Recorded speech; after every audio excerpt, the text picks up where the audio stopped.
राजस्थान में Sachin Pilot press conference कर रहे हैं, क्या कुछ कह रहे हैं, आइए सुनते हैं।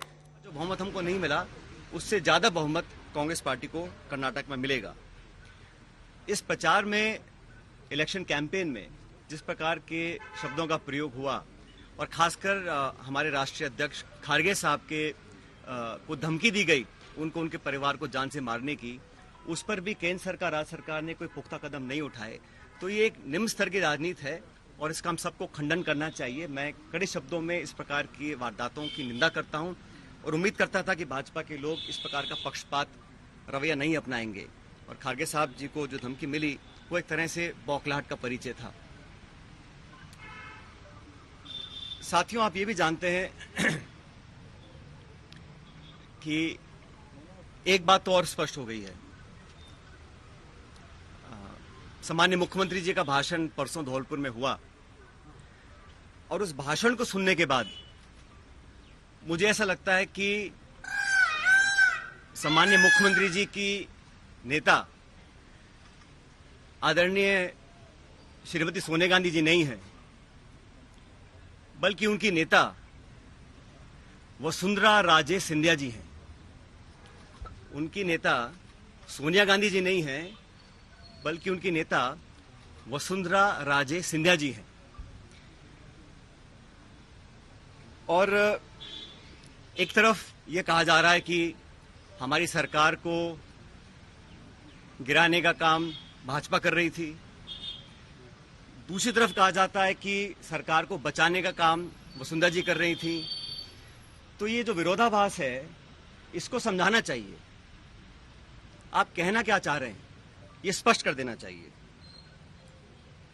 आप सबको मालूम है, सरकार बनने के बाद मैं प्रदेश का उप मुख्यमंत्री था, प्रदेश अध्यक्ष था और 2020 में देशद्रोह, राष्ट्रद्रोह के मुकदमे में मेरे पर कार्रवाई करने की कोशिश की गई थी। अनेक ऐसे प्रकरण हुए और हम सब लोग, और मैं स्पष्ट करना चाहता हूं कि मैं और हमारे कुछ साथी सरकार में नेतृत्व परिवर्तन चाहते थे।